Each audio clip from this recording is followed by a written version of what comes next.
तो सूत जी बता रहे हैं कि पिता में भीष्म ने भगवान का स्वागत कैसे हुआ, कैसे किया। कृष्णं च तत्प्रभावस्य आसीनं जगदीश्वरम। भगवान का जब आगमन हुआ है तो पिता में भीष्म ने सबसे पहले भगवान का अंतःकरण से स्वागत किया और फिर बाहर से स्वागत किया। तो स्वागत करने का तरीका यही होता है।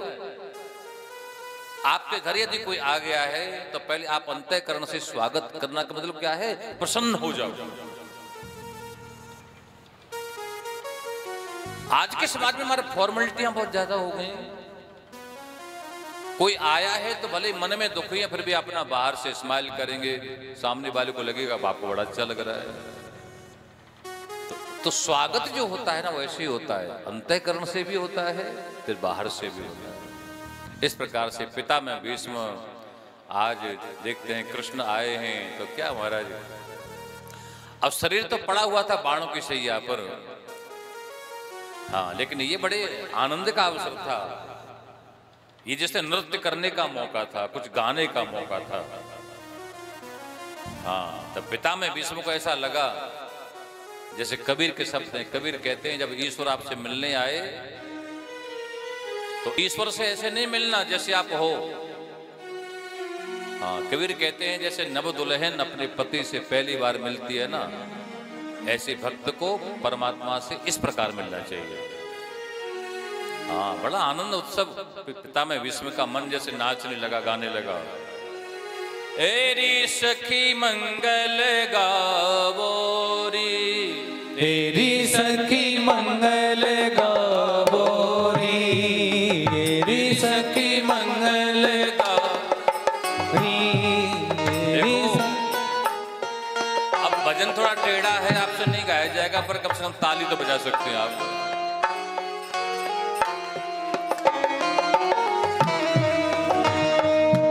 तेरी सखी मंगल गावोरी, तेरी सखी मंगल गावोरी, तेरी कोई चौक पुरावोरी। लक्ष्मी दीवारो नजर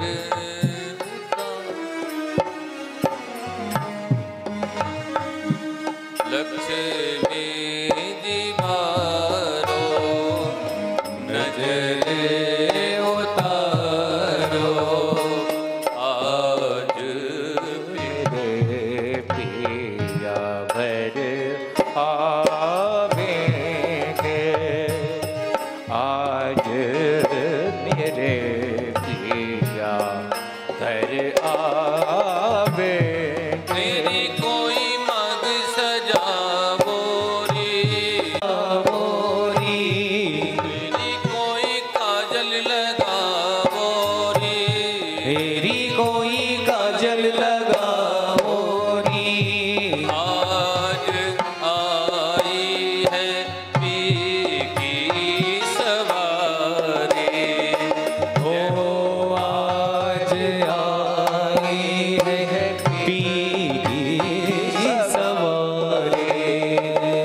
पिता में भीष्म ने भगवान का स्वागत किया। भगवान की महिमा बताते पिता में भीष्म ये भगवान कौन है, तो बता रहे हैं यस्यानुभावं भगवान वेद गुह्यतमः शिवः देवर्षि नारदः साक्षात् भगवान कपिलो नृप। ये भगवान की महिमा बताई। ये परमात्मा है और उसकी महिमा कौन जानते हैं? पहली महिमा भगवान वेद जानते हैं, और वेदों से भी ज्यादा गुह्य जो महिमा है, गुह्य मतलब ज्यादा गूढ़ महिमा, क्योंकि वेद भी भगवान को पूरा जान नहीं पाए, इसलिए वेदों ने अंत में नैत नेत कह के भगवान का प्रतिपादन किया, स्वागत किया कि हम नहीं जान पाए आपको। वेदों से भी ज्यादा गुह्यतमः शिव, भगवान शिव जानते हैं कृष्ण की महिमा को।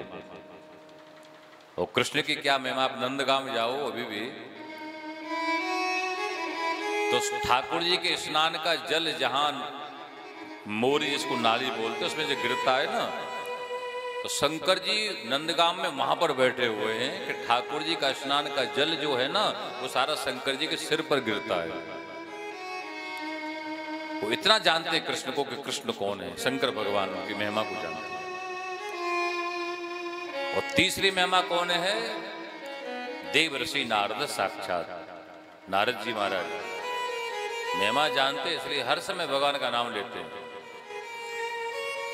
भगवान कपिलो नृप, महाराज मनु जी भगवान की महिमा जानते हैं। और भगवान कपिल, इस प्रकार से भगवान की बड़ी प्रशंसा की पिता में भीष्म ने और निवेदन किया, सदैव देवो भगवान प्रतीक्षता कलेवरम यावदिदं हिनोम्यहं प्रसन्न हासारुण लोचन लसत् मुखाम्बुजो ध्यान पदश्चतुर्भुज। भगवान को निवेदन किया कि प्रभु बस मैं जल्दी कर रहा हूं, अपने प्राण आपको अर्पण कर दूं, लेकिन कुछ मन के भाव हैं तो मैं आपको निवेदन करना चाहूंगा। जब भगवान का दर्शन किया तो विमुक्त संगह मन आदि पुरुष, मन जो है संसार से असंग हो गया। पिता में भीष्म को इस कथा में एक बार भी संसार का चिंतन नहीं हो रहा है। क्यों? क्योंकि भगवान सामने खड़े हुए हैं। तो बस यही बात है, जब हम भगवान के सामने खड़े हों तो उस समय संसार का चिंतन हमको नहीं होना चाहिए। हम कथा में जब आते हैं ना तो सबसे पहले राम जी का मंदिर है, वहां राम जी के मंदिर में जाते हैं।